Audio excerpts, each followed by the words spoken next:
اعوذ باللہ من الشیطان الرجیم بسم اللہ الرحمن الرحیم یا ایہا الذین آمنوا اتقوا اللہ وابتغوا الیہ الوسیلہ صدق اللہ العظیم وصدق رسولہ النبی الکریم ان اللہ وملائکتہ یصلون علی النبی یا ایہا الذین آمنوا صلوا علیہ وسلموا تسلیما الصلاۃ والسلام علیک یا سیدی یا رسول اللہ وعلی آلک واصحابک یا سیدی یا حبیب اللہ الصلاۃ والسلام علیک یا سیدی یا نبی اللہ وعلی آلک واصحابک یا سیدی یا نور اللہ اللہم صلی علی سیدنا و مولانا محمد معدن الجود والکرم وآلہ وصحبہ وبارک وسلم۔ تمام تعریفیں اللہ تبارک و تعالی جل مجدہ الکریم کے لیے، ہر قسم کے درود و سلام نبی رحمت سید عالم صلی اللہ تعالی علیہ وسلم کی ذات والا صفات کے لیے حمد و صلات کے بعد سورۃ المائدہ کی آیت نمبر 35، یہ قرآن مجید کا چھٹا پارہ ہے۔ اللہ تبارک و تعالی نے ارشاد فرمایا یا ایھا الذین آمنوا اتقوا اللہ، اے ایمان والو اللہ سے ڈرو، وابتغوا الیہ الوسیلہ، اور اس کے رستے میں کوئی وسیلہ تلاش کرو، اس کے رستے میں کوئی وسیلہ تلاش کرو، اور وسیلہ تلاش کرنے کے بعد کیا کرو؟ وجاہدوا فی سبیلہ، پھر اس کے رستے میں جد و جہد کرو، لعلکم تفلحون، اس امید پر کہ تم فلاح پا جاؤ۔ تین باتیں اللہ تبارک و تعالی نے کامیابی کے لیے ارشاد فرمائی۔ پھر سنیے، سورۃ المائدہ ہے، آیت نمبر 35 ہے، چھٹا پارہ ہے۔ فرمایا اے ایمان والو اللہ سے ڈرو، ایک بات، اس کے رستے میں وسیلہ تلاش کرو، دو باتیں، پھر تیسرے نمبر پہ ارشاد فرمایا اب جد و جہد کرو، اب کوشش کرو اللہ کے رستے میں۔ ہوگا کیا کہ اللہ تمہیں کامیابی عطا فرمائے گا، تم فلاح پا جاؤ گے۔ وسیلہ اللہ تبارک و تعالیٰ کے قرب کو حاصل کرنے کے ذریعے کے نام کو کہتے ہیں۔ ایسی چیز جو اللہ کے قریب کر دے، اللہ کی رحمت کے قریب کر دے، اسے وسیلہ کہا جاتا ہے۔ ہر نیک عمل اللہ کے رستے میں وسیلہ ہے۔ نماز بھی وسیلہ ہے، رشتہ داروں سے اچھا سلوک کرنا بھی وسیلہ ہے، صلہ رحمی کرنا بھی وسیلہ ہے، صدقات و خیرات کرنا بھی وسیلہ ہے، سچ بولنا بھی وسیلہ ہے، اللہ تبارک و تعالیٰ کی رضا والا ہر کام کرنا وسیلہ ہے، فرض بھی وسیلہ ہے، نفل بھی وسیلہ ہے۔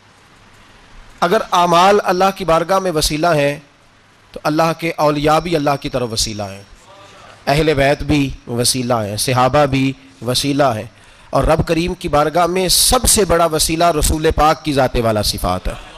سب سے بڑا وسیلہ حضور کی ذات، سب سے بڑا وسیلہ ہے۔ سب سے بڑا وسیلہ اللہ تبارک و تعالیٰ کے محبوب کی ذات ہے۔ یاد رکھیے گا، مظفر وارسی کہا کرتے تھے کہ چلے نہ ایمان دو قدم بھی اگر تیرا ہم سفر نہ ٹھہرے۔ یا رسول اللہ، اگر آپ کو ساتھ لانوں تو میرے ایمان کی گاڑی دو قدم بھی نہیں چل سکتی۔ اور حضور قبر حشر آخرت تو وسیلہ علیحدہ چیز ہے نا۔ میں تو زندگی کے شب و روز گزارنے کے لیے آپ کا محتاج ہوں، آپ کے بغیر، آپ کی سنت و شریعت کے بغیر میری زندگی بھی نہیں گزرتی۔ کہنے لگے چلے نہ ایمان دو قدم بھی اگر تیرا ہم سفر نہ ٹھہرے، اور تیرا وسیلہ دیا نہ جائے تو زندگی معتبر نہ ٹھہرے۔ اور لبوں پہ ایاک نستعین ہے، پر میرا اس حقیقت پہ بھی یقین ہے، اگر تیرے واسطے سے مانگوں کوئی دعا بے اثر نہ ٹھہرے۔ نبی پاک بھی وسیلہ ہیں، نیک اعمال بھی وسیلہ ہیں۔ دو تین قسم کے گروہ پیدا ہو گئے ہیں امت مسلمہ میں۔ یہ وابتغوا الیہ الوسیلہ کے تحت شاہ ولی اللہ صاحب محدث دہلوی رحمۃ اللہ تعالیٰ علیہ، جو امت مسلمہ کے متفقہ امام ہیں، تمام مسالک جن کا احترام کرتے ہیں، شاہ ولی اللہ صاحب نے لکھا ہے کہ وابتغوا الیہ الوسیلہ سے مراد یہ ہے کہ اللہ فرماتا ہے اکیلے نہ آ جانا، کسی مرشد کامل کا دامن تھام کے آنا، ایسے اکیلا نہ آ جانا کہ تیرا کوئی وارث ہی نہ ہو، کسی کا دامن تھام۔ اب دو تین جماعتیں پیدا ہو گئیں، ایک سرے سے قائل ہی نہیں وسیلے کے، وہ کہتے ہیں جی نماز کا وسیلہ دے لو، روزے کا وسیلہ دے لو، حج کا وسیلہ دے لو، نبی پاک کا نہ دینا۔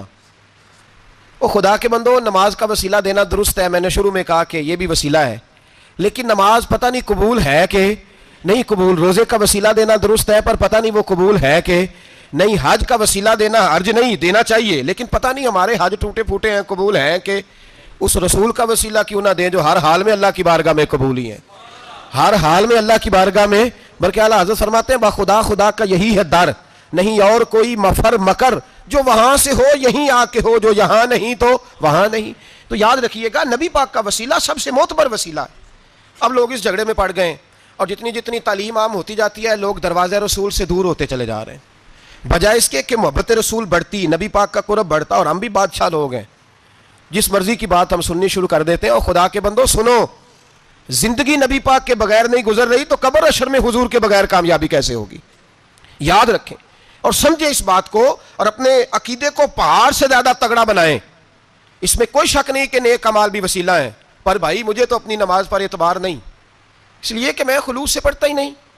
کئی جگہوں پہ کمی محسوس ہوتی ہے، کئی جگہوں پہ نقص محسوس ہوتے ہیں، روزے رکھے ہیں، ہمیشہ سے رکھ رہے ہیں، لیکن کوئی ایسا مان اور بھروسہ نہیں کہ بخشوائیں گے۔ حج اللہ تبارک و تعالیٰ توفیق دیتا ہے، ان لوگ جاتے ہیں، ہمیں بھی اللہ نے موقع دیا، ہم بھی گئے ہیں، دعا فرمائیں اللہ بار بار بلائے۔ لیکن گزارش یہ ہے میرے بھائی سمجھ لیں کہ یہ چیزیں ہمارے لیے ہماری نظر میں کرتے ہیں، اللہ تبارک و تعالیٰ انہیں سبب رحمت بنائے گا، لیکن ہمیں اس پر کوئی مان کوئی تکبر، ہاں اگر بھروسہ ہے تو ذات رسالت مآب پہ بھروسہ ہے، نہ تیگو تیر پہ تکیے، نہ خنجر پر، نہ بھالے پر، بھروسہ ہے تو ایک سادی سی کالی کملی والے پر، نبی پاک صلی اللہ علیہ وسلم کی ذات پر۔ اب لوگ خشک زندگی گزارنا چاہتے ہیں، خشک سی نماز، اور بس جی بس نماز روزہ سیدھا کرو، یہ ہمیں کہاں لگایا جا رہا ہے، ہم خود بھی آگے نہیں جانا چاہتے، حالانکہ ہم نے وسیلے بنائے ہوئے ہیں۔ کئی لوگوں نے ایم پی اے وسیلہ رکھا ہوا ہے، ایم این اے وسیلہ رکھا ہوا ہے، یار 15-20 وسیلہ رکھے ہوئے ہیں، بلکہ امیر لوگوں سے سلام دعا رکھی ہوئی ہے۔ کس لیے؟ روز دعوتیں پکتی ہیں ہوٹلوں میں، یہ سارے وسیلے ہم نے بنائے ہوئے ہیں۔ عجیب معاملہ ہے، دنیا داروں سے وسیلے ہیں لیکن رب کریم کے بندوں سے ہم نے تعلقات نہیں رکھے۔ مزارات پہ جانا، اولیاء کی بارگاہ میں جانا، رب کریم کے بندوں سے پیار کرنا، صحابہ سے محبت کرنا، اہل بیت سے پیار کرنا، نبی پاک پہ درود پڑھنا، دنیا داری کا ہمیں پتہ ہے ہم نے کیسے بیچ میں سے بچ کے نکلنا ہے، ہمیں کس چیز کی حاجت ہے، دعوت پہ بلانا ہے تو کس کس کو چھانٹی کر کے بلانا ہے، یہ سارا ہمیں پتہ ہے۔ جب شادی ولیمے کے اور سالگرہ کے اور عقیقے کے کارڈ لکھے جا رہے ہوتے ہیں تو پتہ ہوتا ہے اس کو رہنے دو، اس کو آنے دو، اس کو مس کر دو، اس کے بغیر گزارا نہیں، ان وسیلوں کا سارا پتہ ہے۔ اللہ رسول کے وسیلے کی بات آتی ہے تو ہم بھی فتویٰ پوچھنے چلے جاتے ہیں، ہم بھی تفصیلات پوچھتے ہیں، ادھر ادھر نہ جا۔ یاد رکھ بغیر مصطفیٰ کے تیرا کوئی کام نہیں چل سکتا، بغیر نبی پاک کے تیری زندگی گزر سکتی، سوال ہی نہیں پیدا ہوتا۔ یہ وسیلہ ضائع نہ کر بیٹھنا، ایسے کسی کی بات میں نہ آ جانا۔ یہ ایمان ہے، یہ اکان ہے، یہ لذت ہے، یہ حسن ہے، یہ سرمایہ ہے، کسی جگہ اس میں کوتاہی نہ کر لینا، ایک ذرہ برابر تیرے دل میں نقص نہ واقع ہو جائے۔ یاد رکھنا نیک اعمال بھی وسیلہ ہے۔ اللہ کرے کہ ہمارے عمل ایسے ہوں کہ اللہ کی بارگاہ میں قبول کیے جائیں۔ اللہ کرے کہ ہمارے عمل ایسے، اعمال کا وسیلہ دینا 100% جائز ہے، اس میں کوئی گنجائش نہیں۔ حدیث پاک سنیے، میرے رسول پاک سید عالم صلی اللہ علیہ وسلم نے فرمایا بنی اسرائیل کے 3 لوگ تھے، نیک آدمی تھے، سفر پہ جا رہے تھے تو بارش تیز آ گئی، صحیح بخاری کی حدیث ہے، تیز بارش آئی، ایک غار میں پناہ لی بارش سے بچنے کے لیے، اچانک طوفان آیا تو ایک پتھر لڑک کر غار کے منہ کے آگے گر گیا، اندھیرا چھا گیا، اندر اندھیرا، طوفان ہے، پریشانی ہے۔ میرے حبیب پاک علیہ السلام فرماتے ہیں جب اندھیرا دم گھٹنے لگا، اندھیرا ہونے لگا، پریشان ہونے لگے، ایک بولا، کہنے لگا اگر زندگی میں کوئی نیک کام کیا ہے تو اس کو یاد کر کے دعا مانگو، اللہ کرے ہم سے کوئی نیک کام ہو جائے۔ جو ہوتے ہیں اس میں بھی ریاکاری ہوتی ہے، اس میں بھی ملاوٹ ہوتی ہے، کوئی نیک کیا ہے تو دعا مانگ لو۔ ایک نے ہاتھ اٹھائے اور دعا کیسے مانگی؟ اللہ اکبر، عرض کرنے لگا اے اللہ تو جانتا ہے میں نے بکریاں رکھی ہیں، میں دودھ دھو کے بیچتا ہوں، میرے بیٹے بھی ہیں، بیٹیاں بھی ہیں، اولاد بھی ہے، اور میرے پاس لوگ دودھ خریدنے بھی آیا کرتے تھے، پر اللہ میرے بوڑھے ماں باپ ہیں، میں نے اپنی زندگی کا طریقہ بنایا ہے جب تک ابا جی دودھ نہیں پئیں گے کسی کو نہیں ملے گا، جب تک میری بوڑھی ماں کے لبوں سے دودھ نہیں لگے گا کسی کو نہیں ملے گا۔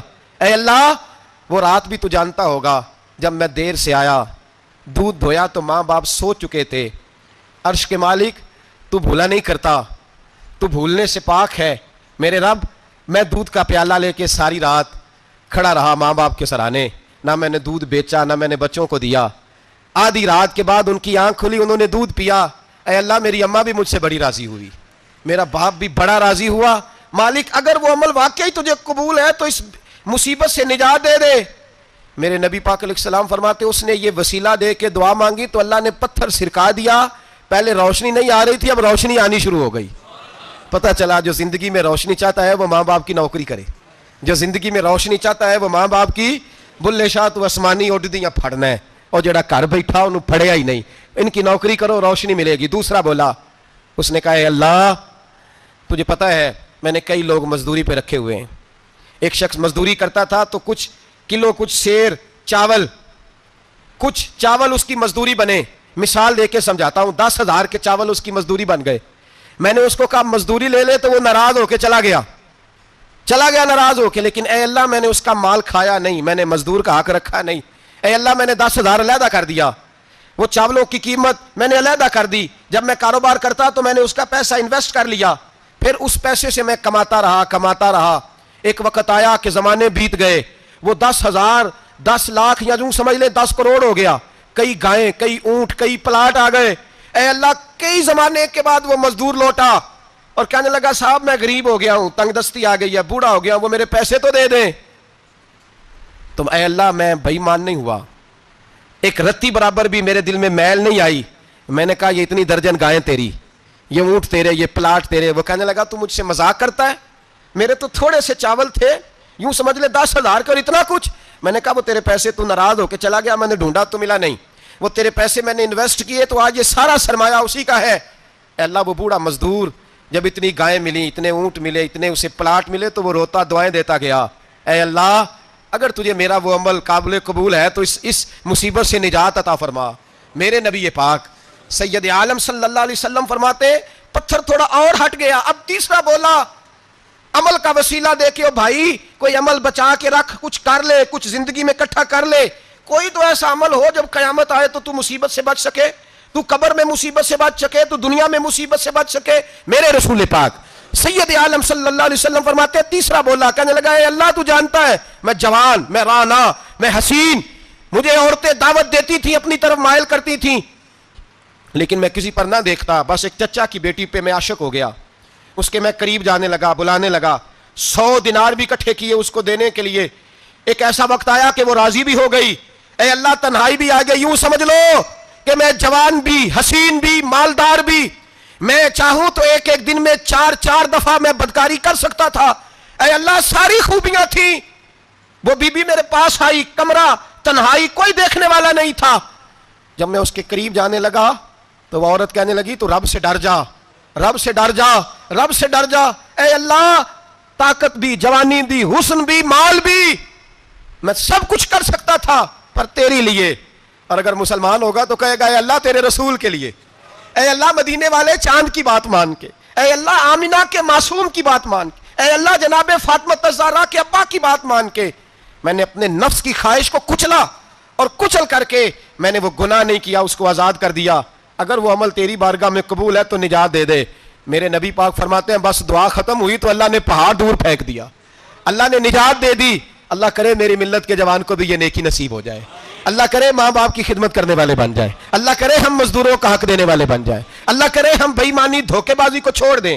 اگر کوئی ایسا عمل ہوگا تو اللہ دنیا میں بھی نجات دے گا مشکلوں سے, قبر میں بھی اللہ نجات عطا فرمائے گا, قیامت میں بھی اللہ. عمل کا وسیلہ دینا رب کی بارگاہ میں جائز ہے. بولیے اللہ کے ناموں کا وسیلہ دینا جائز ہے. کوئی بھی عبادت اگر خلوص کے ساتھ کی جائے, میرے نبی پاک نے فرمایا فرض نماز پڑھ کے تو جو دعا بھی مانگے گا رب تیری قبول فرما لے گا. فرض نماز پڑھ کے جو 2 دعا بھی مانگے گا اللہ تیری, اس کا مطلب ہے اعمال کی برکت سے اللہ دعائیں قبول کرتا ہے, اللہ دعائیں قبول. بس پھر وہی دعا کرتا ہوں اللہ ہمیں خلوص والے عمل کی توفیق عطا فرما. اچھا اگر یہ والا وسیلہ جائز ہے تو بتائیے نبی پاک کا وسیلہ جائز نہیں؟ عمل میں تو کوئی کوتاہی ہو سکتی ہے, لیکن حضور کی وجاہت میں کوئی کوتاہی ہو سکتی, نبی پاک کی رحمت میں کوئی کمی ہو سکتی. ادھر سنو ایک پہلو ذرا گہرائی سے, ایک بات عقیدے کی اس کو یاد رکھنا, اللہ کو کوئی بندہ نا مجبور نہیں کر سکتا کہ ہم نے نبی پاک کو لا کے کھڑا کر دیا ہے تو اللہ مجبور نہیں ہو گیا. یہ سمجھ لیں اللہ مجبور ہے, ایک مجبور ہوتا ہے, ایک پیار ہوتا ہے. ان دونوں چیزوں میں اللہ کو اپنے رسول سے پیار ہے. نبی پاک فرماتے ہیں میں دعا کرنے گیا, اے اللہ میری امت پہ قحط نہ آئے. اللہ نے فرمایا حبیب نہیں آئے گا. اے اللہ میری امت کے چہرے نہ بدلیں, گناہ کریں تو مسخ نہ ہو, حبیب نہیں بدلیں گے. حضور فرماتے ہیں میں نے ہاتھ اٹھایا کہ اللہ یہ آپس میں لڑے نہ. توجہ کرنا جملوں پہ, اے اللہ یہ آپس میں لڑے نہ. اللہ یہ بھی کہہ سکتا تھا حبیب یہ نہیں قبول کرنی دعا, اللہ بے نیاز ہے نا, چاہے قبول کرے اور چاہے, توجہ کرو غور کرو بات پہ, اللہ چاہے تو قبول کرے چاہے تو. اے اللہ میری امت لڑے نہ, تو یہ نہیں فرمایا حبیب قبول نہیں کرتا, کہا محبوب یہ دعا مجھ سے مانگ ہی نہ. اے حبیب تو دعا مانگ, تو مانگے میں قبول نہ کروں, یہ ہو نہیں سکتا.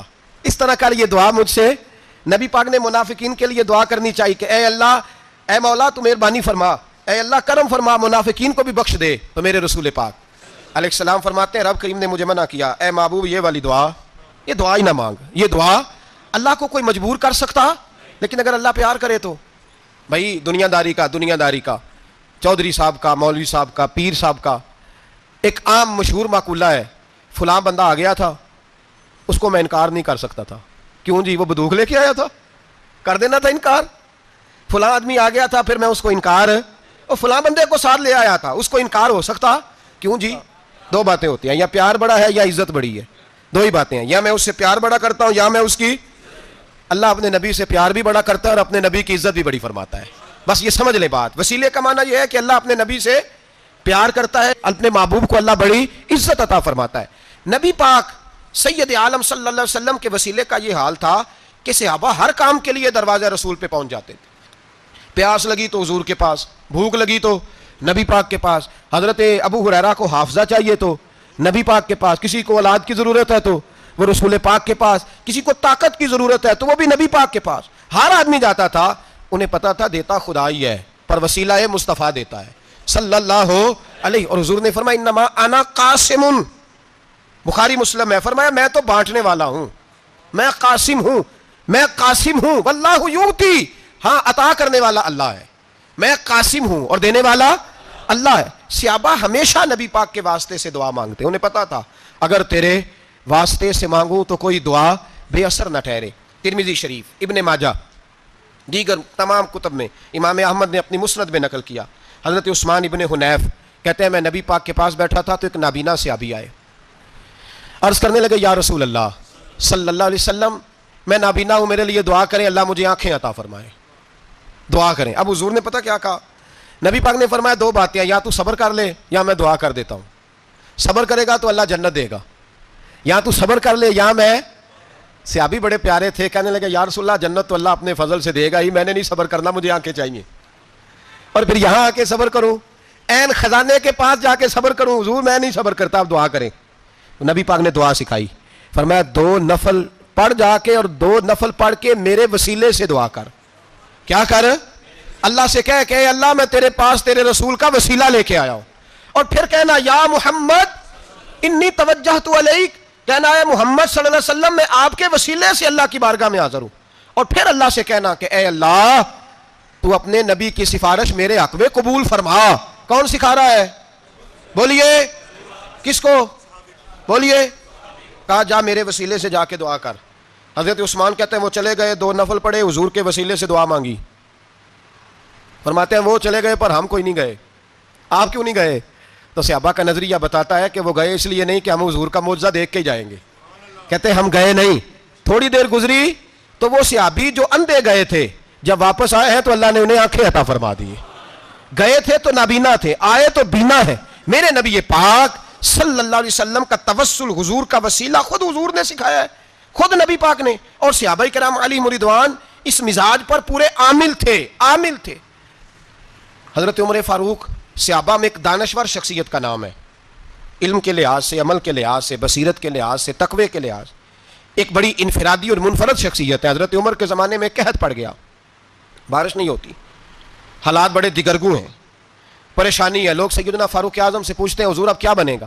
جو میں نے پہلے حدیث آپ کی خدمت میں عرض کی وہ ترمذی اور ابن ماجہ سے. اب جو حضرت عمر کی روایت عرض کر رہا ہوں یہ صحیح بخاری میں موجود ہے. حضرت عمر فاروق رضی اللہ تعالیٰ عنہ کا زمانہ مبارکہ، قلت آ گئی، قحط آ گیا، بارش شدید ہے، صحابہ پریشان ہے. جناب عمر فاروق رضی اللہ تعالیٰ عنہ سے کہتے ہیں حضور کرنا کیا ہے؟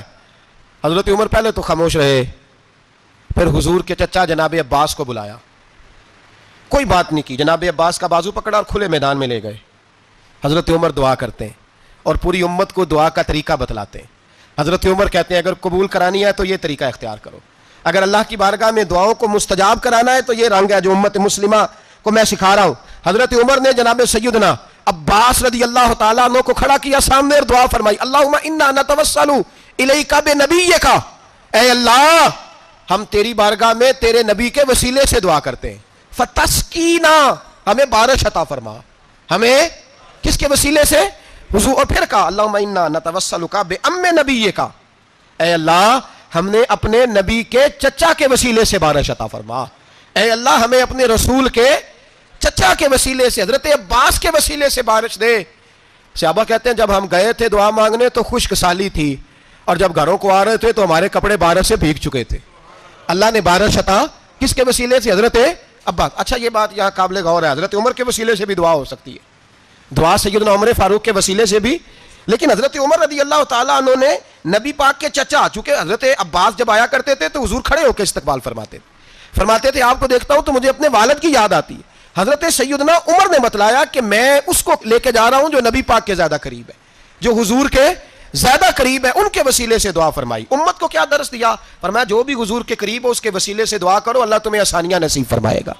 اب ہمارا حال یہ ہے، انتشار ہی انتشار ہے، اختلاف ہی اختلاف، شک کی شک ہے، پریشانی پریشانی، واضح حدیثیں موجود ہیں۔ میں آج ایک صاحب کو پڑھ رہا تھا، پتہ نہیں لوگ کیوں پریشانی کا شکار ہیں، کیوں لوگ اس آزمائش کا شکار ہیں، کہتے ہیں جی وسیلہ نہیں دینا چاہیے، سیدھا سیدھا نیک عمل کرو۔ او میرے بھائی، میں نے کہا کہ اللہ کسی وسیلے کا محتاج، اللہ محتاج نہیں، لیکن اس کی عادت ہے وہ وسیلے کو پسند فرماتا ہے۔ باریک بات مشکل ہوتی ہے لیکن موٹی بات تو سمجھ میں آنی چاہیے نا۔ کوئی شخص ایسا ہے جسے اللہ نے بغیر ماں باپ کے وسیلے کے پیدا کر دیا ہو، حالانکہ اللہ پیدا کرنے پہ قادر، حضرت آدم کو کیا ہے نا، حضرت حوا کو، جناب عیسیٰ علیہ السلام کو بغیر باپ کے پیدا، لیکن یہ اس کی عادت، وہ جب پیدا کرتا ہے تو ماں باپ کے وسیلے سے پیدا کرتا ہے، پھر جب روزی دیتا ہے تو پھر بھی کسی نہ کسی، کیا اس نے حکم دے دیا ہے؟ روزی کون دیتا ہے؟ تو اللہ کا یہ حکم ہے کہ کنڈی لگا کے اندر پنکھا چلا کے سوئے رہو، روزی پہنچ جائے گی۔ کہتا اٹھ، کوئی سبب پیدا کر، باہر نکل، محنت کر، وسیلہ بنا۔ جو آدمی کہتا ہے جی میں کپڑے سی بھی خود لیتا ہوں، استری بھی کر لیتا ہوں، دھو بھی لیتا ہوں، اس سے سوال یہ ہے کہ بنا بھی لیتے ہو؟ اس کا مطلب ہے اللہ نے بندوں کو بندوں کا محتاج، بندوں کے لیے بندوں کا وسیلہ اللہ نے رکھا ہے۔ ہماری یہ موٹی سی بات بھی عقل میں نہیں آتی، موٹی سی بات بھی، کہتا ہے جی نہیں ڈائریکٹ، او خدا کے بندے تھوڑا غور کر، دیتا اللہ ہی ہے اور دے گا بھی اللہ ہی، لیکن جو ذرائع، جو وسیلے، جو سبب اللہ نے ہمارے لیے مقرر کیے ہیں، ہم اس سبب کا انکار کر سکتے؟ شفا کون دیتا ہے؟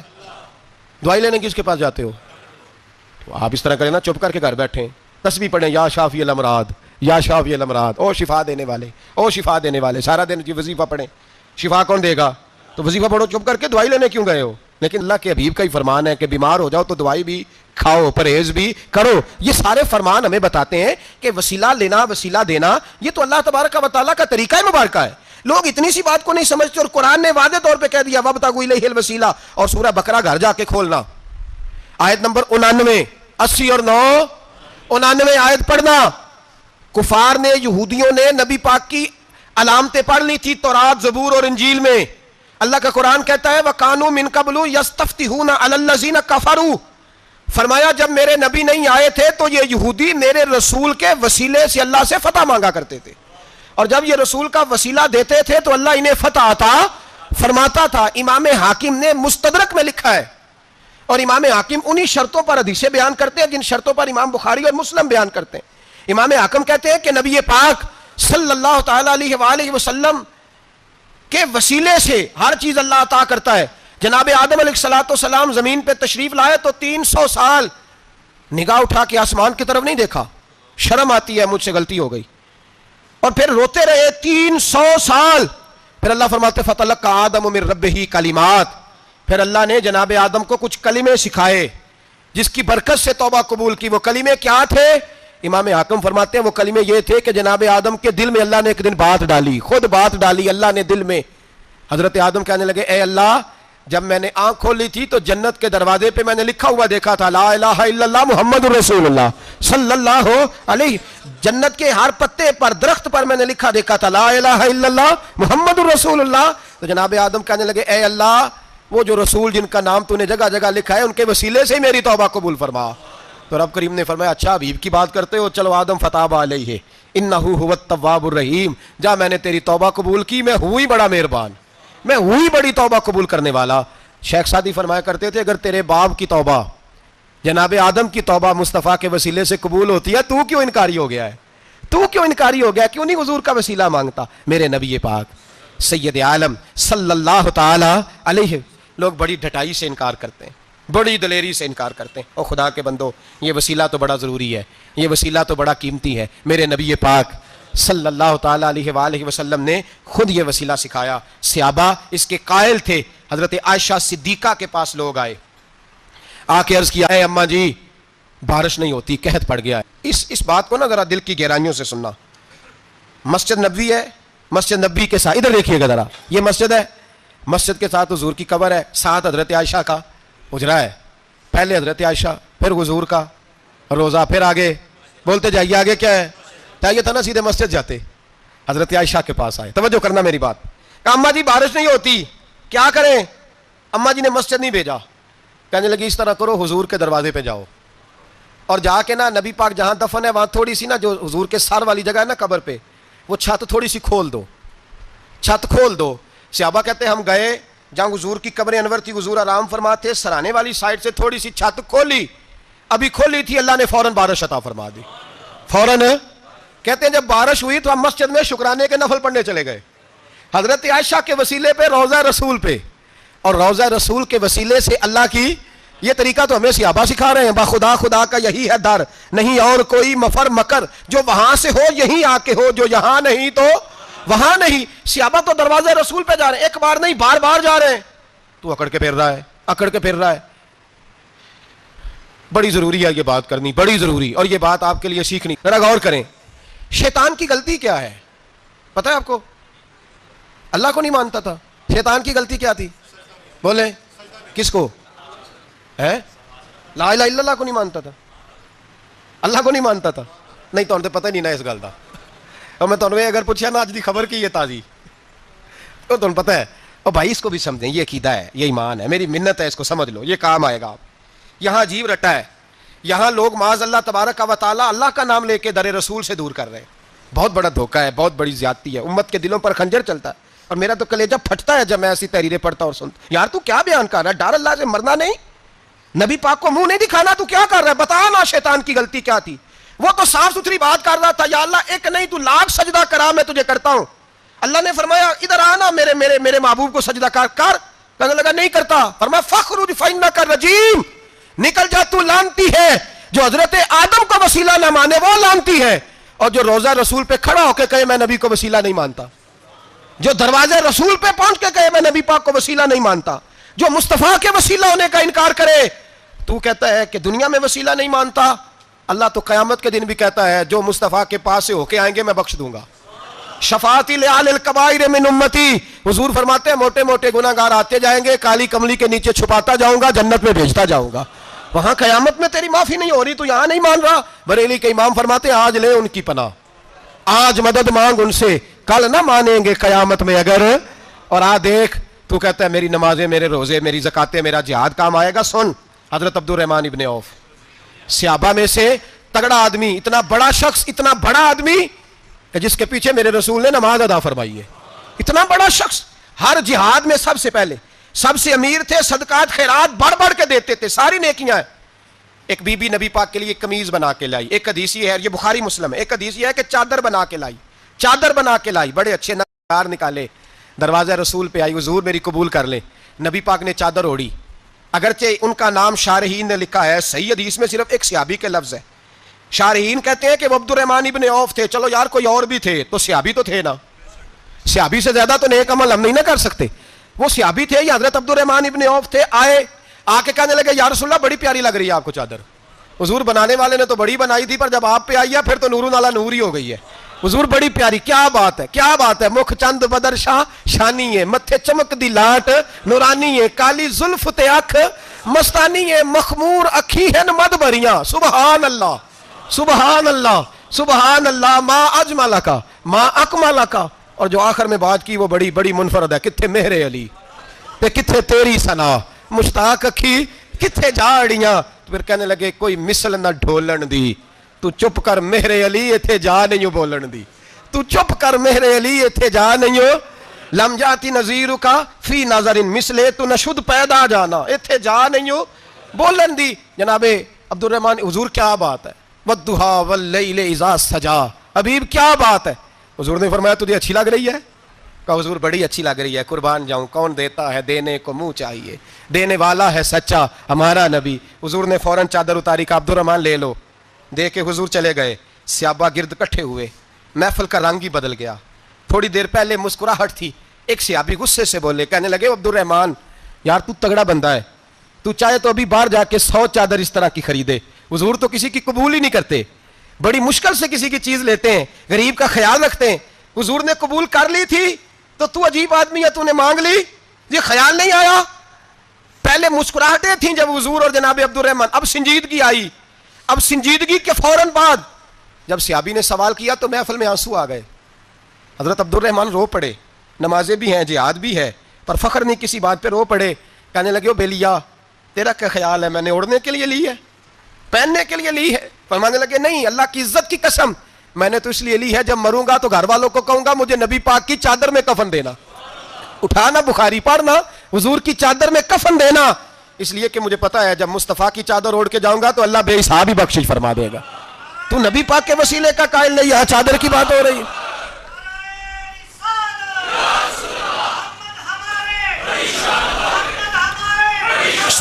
سنیے اور غور کیجئے. حضرت مولا علی شیر خدا رضی اللہ, ان کی اماں نے نا حضور سے بڑا پیار کیا.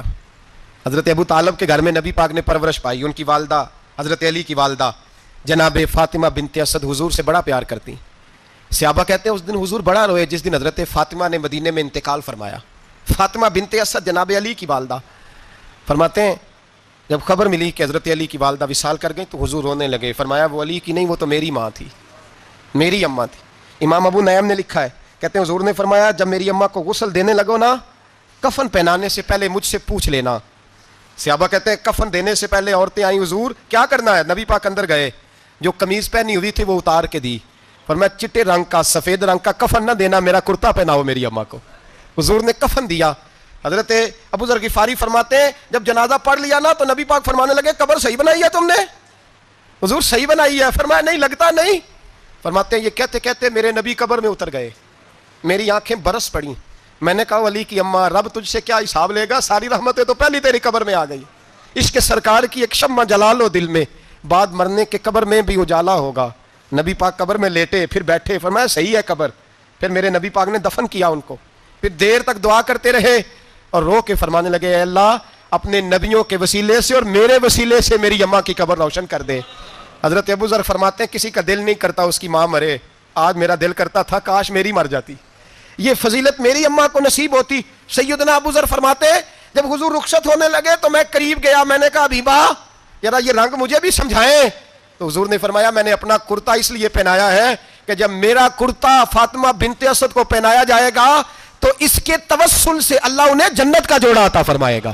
اور قبر میں اس لیے اترا ہوں کہ جب میں قبر میں اترا ہوں تو اب میری اماں کی قبر تنگ نہیں ہوگی, بلکہ اللہ میری برکت سے کشادگی عطا فرما دے گا. پسے مردن فرشتوں نے جو تلاشی لی تو کیا نکلا, فقط ایک دل کے گوشے سے خیال مصطفیٰ نکلا. اور میاں صاحب تو تڑپ اٹھے, کہنے لگے قبر میری تے میرے پیرا جے کر پاویں پھیرا, قبر میری تے. چلو زندگی میں بھی دعا رہی, زندگی میں بھی دعا رہی کہ تو آئے, میں کو جیتے میرا دل بر سونا کیوں کر اس نو بھاواں, وہ ویڑے میرے وڑدا نہ ہی, میں پئی لکھ وسیلے پاواں. میں نے زندگی میں بھی کہا وہ نہیں آیا, اسی جے درد بن کے آ جاندو, وہ نہیں آیا. میاں صاحب کہتے ہیں میری قبر میں بھی یہ دعا رہی, قبر میری تے میرے اب پیرا جے کر پاویں پھیرا, قبر میری تے میرے اب پیرا جے کر پاویں پھیرا, قبر دے وچوں ہڈیاں اٹھ کے مجرا کر سن تیرا.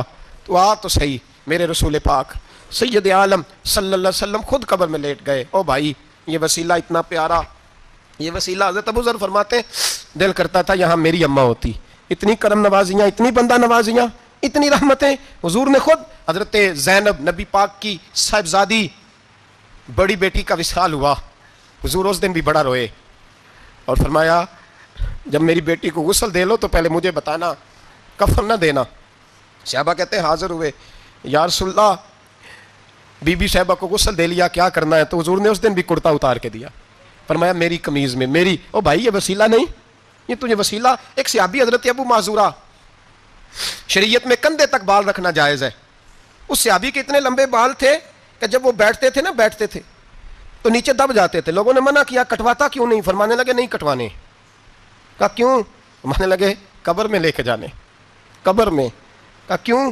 فرمایا ان بالوں پہ ایک دفعہ نبی پاک نے ہاتھ رکھا تھا، حضور نے دست مبارک رکھا تھا، میں ساتھ للحد میں عشق کے رخ شاہ کا داغ لے کے چلے، ہم نے اندھیری رات سنی تھی چراغ۔ عبداللہ بن عتیق صحابی ہیں، حضور نے گستاخ قتل کرنے بھیجا، انعام دیے، انتقال کا وقت آیا تو بچوں کو بلایا، کہنے لگے یہ ایک ڈنڈا ہے، عصا ہے، جب مروں تو میری قبر میں رکھنا۔ کہا ابا جی سنا نہیں کبھی کسی نے ڈنڈا قبر میں رکھا ہو، عصا آپ کی قبر میں کیوں رکھے؟ فرمایا بیٹا تمہیں پتہ نہیں، یہ معمولی نہیں، یہ وہ ہے جو میرے رسول نے مجھے دیا تھا، یہ میری قبر میں، قبر میری تے میرے اب پیرا جے کر پا میں پھیرا، قبر دے وچوں ہڈیاں اٹھ کے مجرا کن سن تیرا، پسے مردن فرشتوں نے جو تلاشی لی تو کیا نکلا، فقط ایک دل کے گوشے سے خیال حضرت انس بن مالک کہتے ہیں مر جاؤں تو حضور کے منہ مبارک میری زبان کے نیچے رکھ دینا۔ حضرت امیر معاویہ فرماتے ہیں میرے پاس حضور کے ناخن ہے، جب میں مروں تو میرے کفن میں رکھ دینا۔ میرے اعلیٰ حضرت فرماتے ہیں ہمارے پاس کوئی شے نہیں، کوئی شے نہیں، نہ ہمارے پاس حضور کے بال مبارک، ہم کم نصیبوں کے پاس، ہم غریبوں کے پاس نہ منہ مبارک، تو حضور آپ کے پاس کیا ہے؟ فرمانے لگے لحد میں عشق رخ شاہ کا داغ لے کے چلے، کہنے لگے کلیجہ پھاڑ کے دیکھو اندر دل پہ میں نے نبی کا نام جو لکھا ہوا ہے، لحد میں عشق رخ شاہ کا داغ لے کے چلے، ہم نے اندھیری رات سنی تھی چراغ لے کے چلے۔ حضور کا، نبی پاک صلی اللہ علیہ وسلم کا وسیلہ جو ہے، اس موضوع پر ہی بولتے جانے کو دل کر رہا ہے لیکن اس عنوان کو ختم بھی کرنا ہے۔ ایک ہے حضور کا وسیلہ، ایک ہے اولیاء کا وسیلہ۔ یہ بات بھی 2-4 منٹ میں سمجھ لیں۔ صحیح بخاری مسلم میں میرے نبی پاک نے فرمایا ہے، حضور فرماتے ہیں لوگ جہاد کرنے جائیں گے، ایک زمانہ آئے گا میرے بعد لوگ جہاد کریں گے، پوچھا جائے گا تم میں کوئی صحابی ہے؟ کہا جائے گا ہے، تو نبی پاک فرماتے ہیں صحابی کی وجہ سے اللہ فتح عطا فرما دے گا۔ گویا ولی کا وسیلہ دینا۔ حضور فرماتے ہیں پھر لوگ جہاد کرنے جائیں گے تو پوچھا جائے گا مسلمانوں سے تم میں کوئی صحابی ہے؟ کہیں گے کوئی نہیں۔ کہا کوئی تابعی ہو صحابی کو دیکھنے والا؟ کہا جائے گا ایک ہے، تو فرمایا اس تابعی کی برکت سے اللہ فتح عطا فرما دے گا۔ نبی پاک فرماتے ہیں بخاری مسلم کے لفظ ہیں، پھر پوچھا جائے گا لوگ جہاد کرنے جائیں گے کوئی صحابی ہے؟ کوئی نہیں۔ کوئی تابعی ہو؟ کوئی نہیں۔ کوئی صحابی کو دیکھنے والے کو دیکھنے والا تبع تابعی ہو؟ ایک تبع تابعی ہے، تو نبی پاک فرماتے ہیں اس کی برکت سے اللہ فتح عطا فرما دے گا۔ مشکات میں بخاری میں موجود ہے، نبی پاک فرماتے ہیں یہ جو اللہ تم پہ بارشیں برساتا ہے، تمہیں رزق دیتا ہے، یہ تمہارے ضعیف لوگوں کے وسیلے سے اللہ دیتا ہے، یہ کمزوروں کے وسیلے سے دیتا ہے۔ مشکات میں لفظ ہے، نبی پاک نے فرمایا 40 ابدال ملک کے شام میں ہوتے ہیں، جو عذاب تم سے دور رہتا ہے ان کی وجہ سے رہتا ہے، جو تم پر بارشیں برستی ہیں ان کی وجہ سے برستی ہیں۔ وہ کوئی بیٹھا ہوا مجھے دور دعا دیتا ہے، میں ڈوبتا ہوں پر سمندر اچھال دیتا ہے۔ شیخ سعدی فرمایا کرتے تھے میری زندگی میں جتنی بلائیں ٹلی ہیں میرے شیخ کے وسیلے سے ٹلی ہیں، میں اس کی چھتری کے نیچے رہتا ہوں، کرم مجھ پہ برستا رہتا ہے۔ اتنی حدیثیں سنا کے ایک واقعہ سنانا تو بنتا ہے کہ نہیں بزرگوں کا؟ میں چونکہ جب عقیدے کا موضوع ہوتا ہے تو میں نیچے نہیں اترتا، میں قرآن و سنت کے عین بیچ رہتا ہوں۔ ایک بات، مرید ہو گیا محمود غزنوی حضرت ابو الحسن خرقانی کا، بیعت ہو گیا، آنے جانے لگا۔ ایک دن کہنے لگا حضور کوئی تحفہ ہی دے دیں، تو حضرت نے کرتا اتار کے دیا، کرتا دیا۔ یہ کسی کے پاس ہو تو بڑی نعمت ہوتی ہے، کسی بزرگ کا کوئی تبرک، کرتا دیا۔ فرمایا جب بہت زیادہ کوئی مسئلہ بن جائے تو کرتا سامنے رکھ کے دعا کرنا، اللہ تجھے فتح دے گا۔ محمود سومنات کے مندر توڑ رہا تھا، 2-4-5 دفعہ حملہ کیا، فتح نہیں ہوتی، اپنے شیخ کا جبہ رکھا ہے، اللہ اس کی برکت سے ہی فتح دے دے۔ کہتا میں نے جبہ رکھ کے دعا مانگی، اگلے دن حملہ کیا تو اللہ نے فتح عطا فرما دی۔ محمود کہتا فتح ہو گئی، میں رات کو سویا، حضرت ابو الحسن خرقانی خواب میں ملے، اور بابا جی کو میں نے دیکھا تو چہرے پہ جلال ہے۔ میں نے کہا حضور آپ ناراض ہیں؟ کہنے لگے محمود تو نے کوئی قیمت نہیں ڈالی میرے کرتے کی۔ یہ جملہ آپ کو زیادہ سمجھ آئے گا۔ کہنے لگے تو ککھ مول نہیں پایا، کوئی قیمت نہیں ڈالی تو نے میرے کرتے کی، بس ایک فتح۔ کہ حضور کیا مطلب؟ فرمانے لگے یہ میرے وجود سے لگا ہوا جبہ تھا، میں وہ شخص ہوں جس نے زندگی پر وہ کام کیا جس میں اللہ رسول راضی ہیں، اپنے آپ پہ پابندیاں لگا کے رکھی ہیں، رب نے اپنے فضل سے بڑا نوازا ہے۔ فرمایا اگر تو میرا جبہ سامنے رکھ کے یہ دعا مانگتا نا، اے اللہ ہندوستان کے سارے ہندوؤں کو ایمان کی توفیق دے دے، اللہ نے سب کو کلمے کی توفیق دے دینی تھی۔ تو نے کیا قیمت ڈالی میرے جبے کی؟ تر دامنی پہ شیخ ہماری نہ جائیے، ہم دامن نچوڑ دیں تو فرشتے وضو کرے، اور فرشتے بھی کرتے ہیں تعظیم میری، فدا ہو کے ان پر یہ عزت ملی ہے۔ اللہ تبارک و تعالیٰ اپنے بندوں کو طاقتیں دیتا ہے۔ مسئلہ یہ ہے آج بہت سارے لوگ تو انکار کرنے لگے ہیں، اور ہم جو اہل ہیں، ہمارا جن کا عقیدہ ہے، جنہیں اللہ نے خوش عقیدگی عطا فرمائی ہے، وہ بھی بہانوں کا شکار ہیں، بہانوں کا شکار ہے، کر لیتے ہیں، دیکھ لیتے ہیں۔ اللہ والوں سے دوستی لگائیں، ان کا قرب اختیار کریں، ہر دعا ہر التجا نبی پاک کا وسیلہ شامل حال رہنا چاہیے۔ اگر تیرے واسطے سے مانگوں کوئی دعا بے اثر نہ ٹھہرے، نبی پاک کا وسیلہ دو گے تو ہر جگہ اللہ کامیابیاں عطا فرمائے گا. اور ہمارا تو عقیدہ یہ ہے کہ قبر حشر میں بھی بچیں گے تو رسول اللہ کے وسیلے سے بچیں گے. اللہ ہمیں اپنے محبوب کا وسیلہ نصیب فرمائے. آخر دعوانا ان الحمدللہ.